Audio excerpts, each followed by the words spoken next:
All right, welcome to Life Extension Live. I'm Dr. Mike, and that is Dr. Crystal. So today we're going to be talking about perimenopause, this time period before that one-time event, menopause. Dr. Crystal, give us your elevator definition, your pitch of perimenopause. I think you already gave it. It's the time leading up to the transition. It's the transition period into the ovaries officially kind of shutting down, not releasing an egg, no menstrual cycle for an entire year. That is your menopausal birthday. And then you, that time, 7 to 10 years leading up. Yeah, longer. Yeah. As young as 39 for, your studies, late 30s, going up into, about a couple years before that the final cessation of the period. Yeah, so a lot of women are like, well, am I too young for this? You may not be. Some of the symptoms you're feeling could be perimenopause. So on today's show, we're going to be discussing, is it creeping up on you? Perimenopause, how to know. We're going to define it, talk about some of the symptoms, how to manage it, and some nutrient add-ins. So, Dr. Crystal, again, perimenopause, I think one of the issues where it gets confusing for a lot of people, a lot of women, is what they say is something like, well, I'm just experiencing the beginnings of menopause. When really, menopause is just that one-time event. What they're really saying is I'm experiencing perimenopause. Yes, and I think most people think of it as something that happens midlife, like older women go through it. You kind of think of the woman who's starting to, with gray hair, and that's kind of the picture. You don't necessarily picture a woman in her late 30s, early 40s, who, by the way, is still fertile, can still have a baby. You can still get pregnant. So sometimes you see young moms that they're going through perimenopause. Right, and so we're going to get into what really it is, some of the first symptoms, some of the subtle symptoms. But before we do, we wanted just to kind of talk a little bit about the basic menstrual cycle, because to have this as a beginning point can be helpful for the rest of the show, right? Yeah. So the basic menstrual cycle has two parts, right? There's the follicular part, which is where the egg is getting ready in a follicle. That's why it's called follicular, right? And then you have the second phase called luteal phase. This is a phase where if fertilization didn't happen, you get this it's called this corpus luteum, which is the old follicle. Whereas in the first phase, it's called a follicle. Second phase, corpus luteum. The follicular phase is driven by estrogen. And then the second phase, luteal phase, driven by progesterone. Right. Yes. And so just keep that in mind as we kind of talk, and it can be helpful, especially when you talk about labs and stuff. Yes, yes, and kind of those initial symptoms too. Yeah, and as a matter of fact, let's just get right in. One of the first points that we'd like to make is, for most women in perimenopause, it's going to begin with irregular cycles. That's where you'll see the change, where maybe you used to have a 28-day cycle. And I encourage all of you to use an app, track your menstrual periods. You need to kind of know when it's starting, when it's due, and then you can get your pattern. So if you're younger and you're leading up into this time, get your pattern, know what's your pattern, and then if you start seeing changes where it's maybe instead of a 28-day cycle, it's now a 25-day cycle, and you're like, and then maybe your periods are lighter, or maybe they are heavier than normal. So when you just start seeing changes in your cycle, that's kind of representing you're starting to get some fluctuations in the production of estrogen and progesterone. Right, yeah, so that's kind of the first point. The second point is we also want to mention that you could experience cycles cycles where you're not producing an egg. That's called an anovulatory cycle. When that happens, there's no corpus luteum, and now you start to see progesterone fall off. Remember, that's why it's important to know the two parts, right? So the first part that becomes a little shorter follicular because, the ovaries are just kind of like I think you said once, Dr. Chris, they're in retirement planning. Yes. And they're still working. Yeah. But they drop the ball a little bit here and there. So you get shorter follicular, estrogen starts to fluctuate, you don't always produce an egg, and progesterone starts to drop. That's kind of the backdrop to perimenopause. That's it. And I think most people focus in on estrogen. And yes, we will talk about nutrients that can act like estrogen in the body, that can kind of supplement the decline in estrogen. But we're here to say it's not just about estrogen. You have to also think about this drop in progesterone. Yeah. And progesterone typically is what you see in these perimenopausal, these earlier years. Progesterone is dropping more than the estrogen, Right. Yep. which can lead to some of these vague unusual symptoms. Speaking of that, so we just mentioned the first thing you might experience is the irregularity, right? But then there's perimenopause is often associated with a lot of vague symptoms, right? We have a let's just say the list. Yeah, so anxiety, depression. So you're just feeling anxious. Sometimes you're having some heart palpitations. I'm jumping around, Dr. Mike. Brain fog. So now you're if you have children, you can't remember your child's name. You're calling, my kids sometimes they're like, Mom, I'm Kaylin. That's definitely a vague symptom because as guys, we do the same thing. So. So yes, a vague symptom. Maybe at work you just feel like you're not quite as sharp. You're trying to put together that Excel spreadsheet and it's taking you a little bit longer. So that kind of that executive function. Frequent urgent urination. There you go. Dry skin, muscle and joint pain. So maybe now you're having a little more joint issues. Of course, hair loss. And this is a big one, a decline in libido. Yeah. So, but again, the reason we call those vague, Dr. Grisso, is because they're not specific to perimenopause. They could be thyroid. They could be thyroid. It could be a bunch of stuff, right? That's it could be anemia. It could be, especially if you're having, let's say you're having heavier cycles and now you're dealing with anemia, you're not quite sure maybe what's fatigue going on. is going on there, brain fog going on there. So that's why we call them vague. So when you have the irregular cycles combined with maybe one or two or three or who knows how many of these vague symptoms, you might want to go talk to your doctor. You might want to go to your doctor and talk about perimenopause. Because then the question becomes, how do we distinguish perimenopause from some of these other things, right? Yeah. Well, one of the things your doctor should do is test specifically when you're having symptoms. That could be very helpful. Now, when I mean test, what am I talking about? Hormones. Yes. You want to look at your estrogen, your progesterone, your testosterone, where are they at? And there's one in particular called FSH, follicle stimulating hormone. This is the brain's attempt to get ovaries that are getting ready for retirement. We're gonna squeeze a little more work out of you. Yes, and it's trying. It's sending that signal from the brain saying, "Come on, you can do it. We know you're about done." You got it. But the problem is the ovaries don't always respond. So that FSH gets higher and higher and higher in your bloodstream because the brain is really trying to jumpstart the ovaries. So FSH levels that are high, estrogen's kind of all over the weird place, progesterone's low, testosterone, that all could be perimenopause, especially if it's during symptoms. That's a good picture. And then when you look at testing, if you're wanting to try to catch that progesterone, it typically peaks around day 21 of your cycle. If you have any kind of cycle that you can track, and then the estrogen around day 12 is where you can try to spot those moments in time. But, the doctors, they're going to kind of make sure they listen to your symptoms. And if your doctor kind of dismisses you, you might need to start shopping around for a new doctor. Yeah. Well, that's a good point. You remember, you're the boss. Patients have to remember that. You're the customer. You're the boss.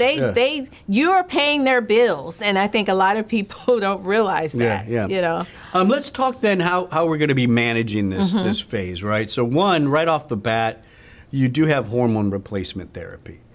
This does work. It's usually, and again, depending on where you're at in this process, it might just be a little progesterone. Right. Right? Just getting, because remember, that's the thing that's really dropping off.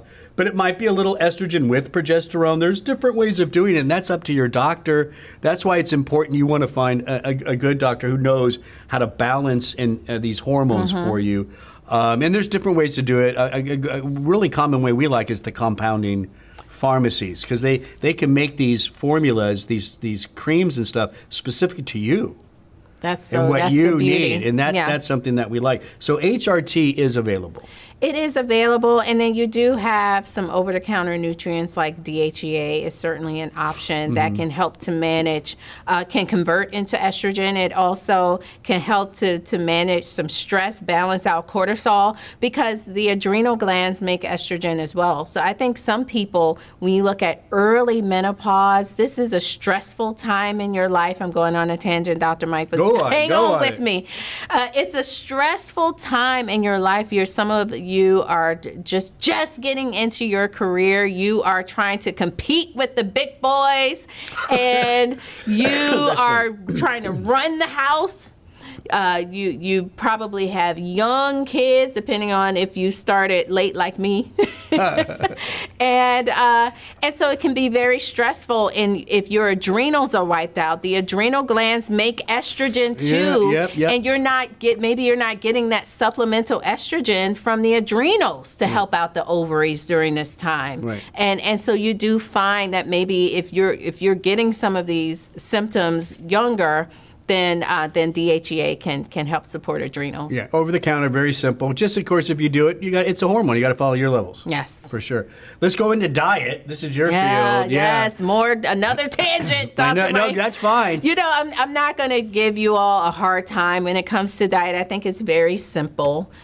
Is the more plant foods that you can eat, the more phytoestrogens you will receive. Many of your plant foods contain these chemicals that are very similar to estrogen. Yeah.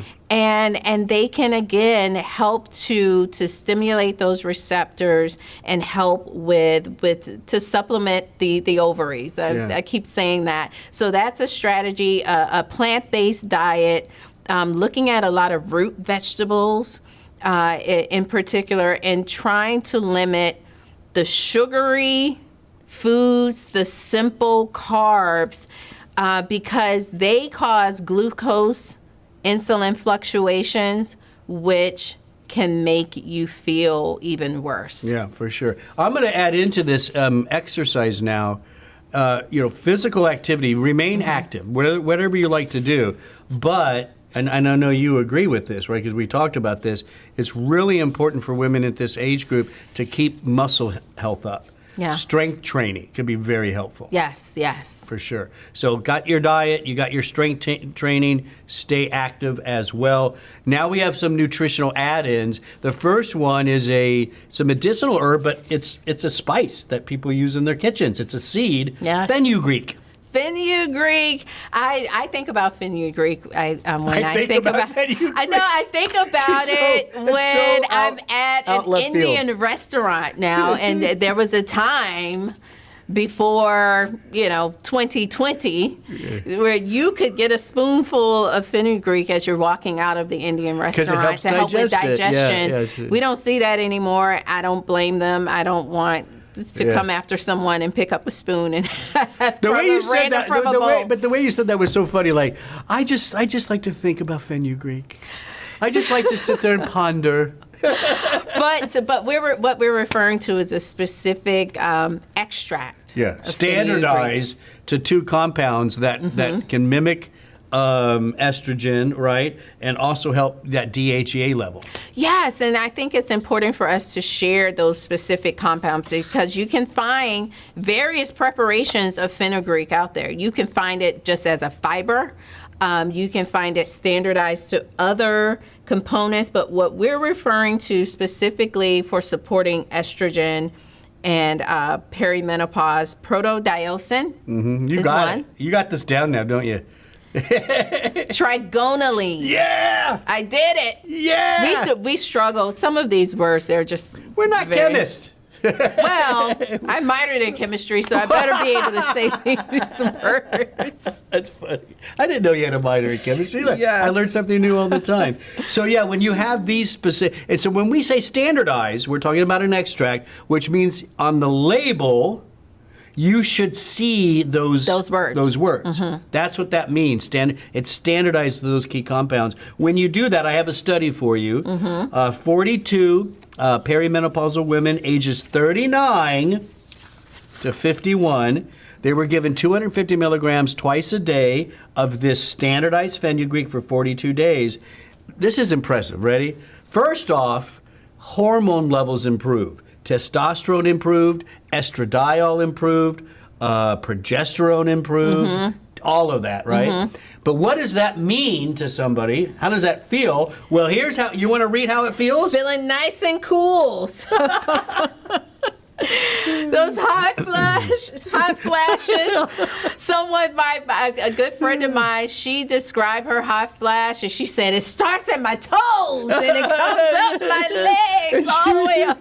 So to minimize the frequency of those, the night sweats, depression, and insomnia significantly reduced. Yeah. Yeah. I remember my sister was starting to get, I have three sisters, they're older than me, and I remember one of them was starting to have hot flashes, and she'd be sitting there, like, just talking to you, and all of a sudden she'd just be like, wait, did you turn, what, is it hot in here? Like, she just started sweating all over. It was really, I mean, it's not comfortable, but, it was kind of funny to see Yeah. that. That's my sister, I can laugh at it. Okay, you can laugh at your sister, but not the rest of the world.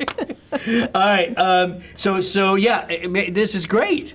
Yeah. It's a simple extract. Simple extract. Safe. And what I love is the plant world or the herbal world. It can work in many different ways, and we do see this fenugreek. One of the components is can feed into supporting DHEA. The other is a phytoestrogen yeah. mimicking estrogen. It kind of looks like estrogen, so binding to those estrogen receptors. And it's a plant-based nutrient that It's great. It's not going to be the end all for some people, especially when you get closer into, like, when you hit menopause and postmenopause. It can still help, but you may need to couple it with something else. It could. The difference could be, instead of 3 or 4 hot flashes in a day, it's 1. I mean, we're not saying it's going to cure it all, right? But it's reducing those symptoms, and specifically a lot of those vague symptoms. Yes. Very good. Then Siberian rhubarb, another big one. I know. Siberian rhubarb, I remember, we've talked about this many times. I think we even did a full show on this nutrient for menopause. But this is perimenopause. This is perimenopause, and I can remember prepping for those shows and seeing the studies, and I'm like, wait a minute.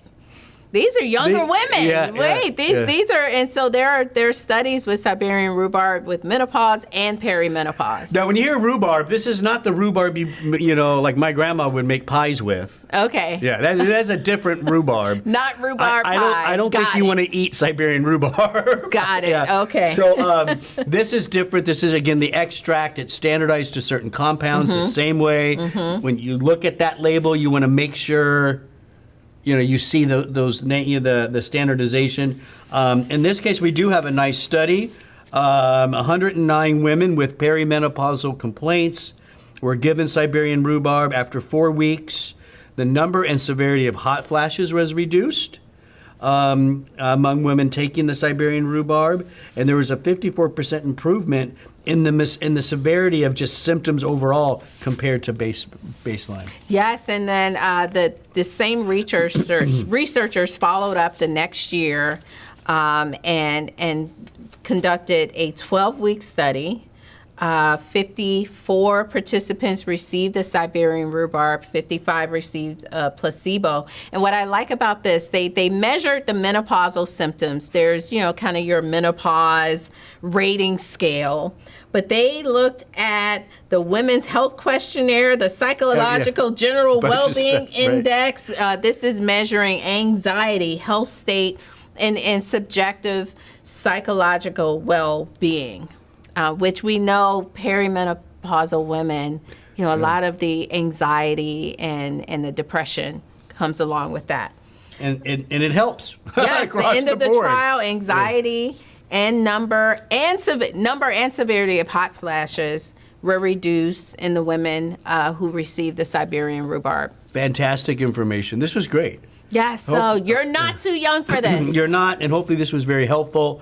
Again, we talked about ways to know if this is perimenopause versus something else, labs, testing, that kind of stuff, hormone replacement, nutrient add-ins, diet, strength training, a lot of good information. But we have a lot more too. If you go to lifeextension.com/perimenopause, that's one of our protocols, right? That is our protocol. Huge amount of information there. Yes. It goes into much more detail. Again, you see it on the screen, lifeextension.com/perimenopause. And throughout that protocol, you'll see little video snippets of Dr. Mike and that we've done, kind of our Ask the Doctor YouTube series is kind of sprinkled throughout, lots of frequently asked questions to help just guide you through this phase of life. Lifeextension.com/perimenopause. When you're at Life Extension, you might as well shop around and use the discount code LE Live. You get 10% off $50 or more plus free shipping and handling. They just want to say thank you for being a great audience.